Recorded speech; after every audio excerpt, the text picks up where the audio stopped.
Over the first few days of Operation Epic Fury, the U.S.-led coalition dropped thousands of precision munitions on Iranian military targets. The initial military metrics were staggering. Strike aircraft hit over 15,000 targets. By day 14, Iranian ballistic missile launches plummeted by more than 90% from their opening day volume. On the first morning of the war, the campaign achieved a major tactical decapitation strike, the assassination of Supreme Leader Ali Khamenei. Yet, despite achieving these benchmarks of physical destruction, the military campaign is actively failing. Every strike returns a clean bomb damage assessment. A bomb damage assessment, or BDA, is the formal military evaluation of post-strike intelligence to confirm target destruction. Seeing crater after crater where enemy assets used to be has created a dangerous feedback loop of false confidence among decision-makers. Planners have fallen into the escalation trap. Their supreme confidence in the tactical success of our weaponry blinds them to the overarching political and strategic realities of the conflict. Iran is intentionally weaponizing the coalition's technological superiority against itself. By trading physical space and metal for time, Tehran is executing a strategy of continuous saturation, bleeding out the coalition through pure economic attrition. Analyzing the operational cycle over the first 3 weeks reveals that Iran is not reacting opportunistically. They are executing a deliberate, phased escalation curve designed to completely exhaust enemy air defenses. Phase 1, the shock phase, spanned days 1 through 3. Iran fired massive mixed salvos of ballistic missiles. The goal was to immediately overwhelm upper-tier American radar systems, particularly THAAD batteries.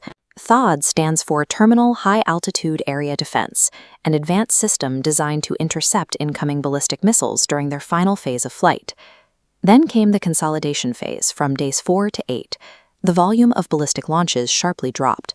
Western analysts briefly assumed this meant victory. That assumption was wrong.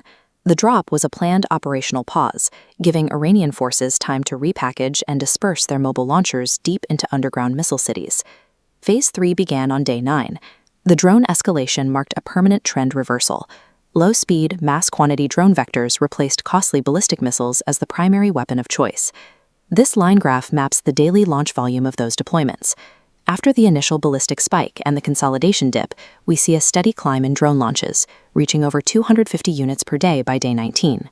Despite thousands of coalition airstrikes, Iran's decentralized, basement-level facilities continue to manufacture between 500 and 1,000 drones a month. They aren't just drawing from stockpiles, they are producing in real time. Day 19 represents the critical tipping point. The sheer volume of incoming drones mathematically exceeds the simultaneous processing capacity of the coalition's air defense batteries. This phase prioritizes logistical attrition over pure explosive yield, forcing the U.S. to fire extremely expensive interceptors at inherently cheap targets. The true battleground of this phase is the interceptor-to-target cost ratio.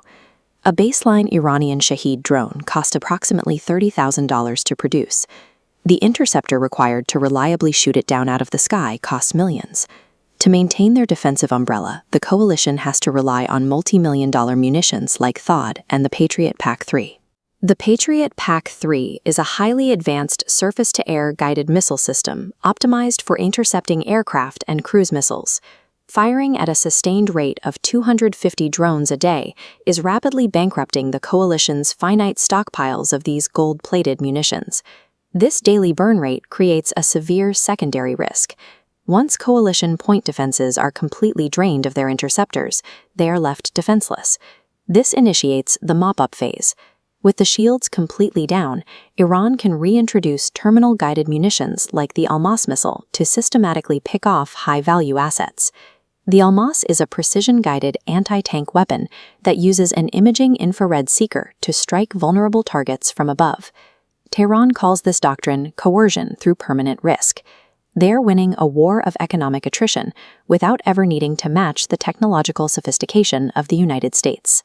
The U.S. leadership publicly stated their operational objective was to dismantle the regime's security apparatus and trigger internal regime change from the Iranian population.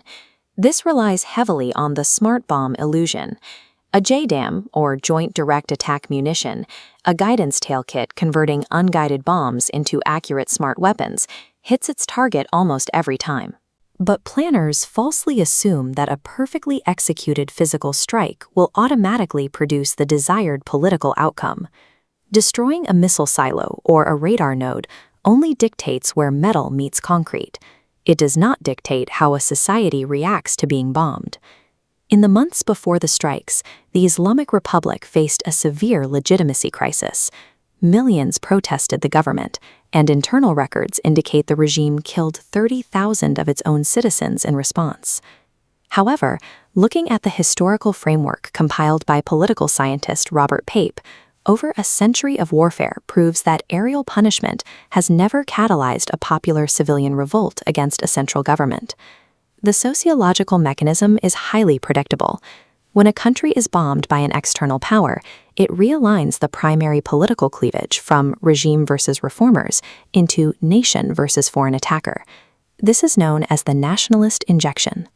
The defense of national sovereignty completely overrides deeply held domestic grievances.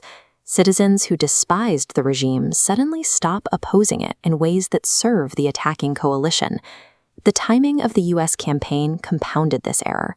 Just prior to the strikes, Oman brokered a near-complete diplomatic breakthrough that would have imposed strict, verified constraints on Iran's nuclear program. Walking away from a peace deal to initiate an aerial assault creates a severe chilling effect. Adversaries watching the conflict learn a stark lesson. Negotiating with Washington only leaves you vulnerable to decapitation strikes. By treating precision bombs as a substitute for strategic thinking, the U.S. campaign actively destroyed the exact internal political conditions that would have made a democratic regime transition possible. Unable to project conventional air or naval power globally, Iran chose to fight back by externalizing the costs of the war onto the international community. Their strategy centered entirely on a single geographic choke point, the Strait of Hormuz, a waterway just 21 nautical miles wide. The global economic stakes of this narrow passage are massive. It facilitates the transit of 20 commercial tanker traffic dropped by 70% in a matter of days. A de facto blockade was achieved without massive naval engagements. The global economic consequences cascaded instantly. Brent crude surged past $110 a barrel. Qatar was forced to declare force majeure on its LNG exports. Force majeure is a standard legal clause that frees parties from liability when an unavoidable event prevents them from fulfilling their contractual obligations. This energy shock fed massive inflationary pressure into diesel, freight, and consumer goods across Western economies, putting immense domestic political pressure on coalition governments. Iran then executed a diplomatic masterstroke. They selectively allowed vessels from neutral or non-Western nations, like China and India, to pass safely through the strait. Tehran has transformed the Strait of Hormuz into a diplomatic weapon, rewarding neutrality and punishing alignment to fracture the international consensus the U.S. relies upon. 19 days into the conflict, the U.S. is caught in an escalation ratchet. Every Iranian retaliation demands an American response, tempting strikes on civilian energy infrastructure that will only worsen the global inflation crisis. The tactical decapitation strike did not fragment the government. It merely elevated a younger, more radical successor in Mojtaba Khamenei, who was perfectly willing to maintain the maritime blockade to leverage his adversaries. This is the reality of the escalation trap. Precision weaponry gives a military the unprecedented ability to destroy specific physical objects, but it provides exactly zero ability to dictate political outcomes. Without the political will to commit massive numbers of ground forces, the coalition's maximalist goals of regime change are structurally impossible from the air alone. Continuing to substitute tactical bombing for a coherent strategy guarantees a grim endgame, an unbroken, highly radicalized Iranian state operating alongside a crippled global economy.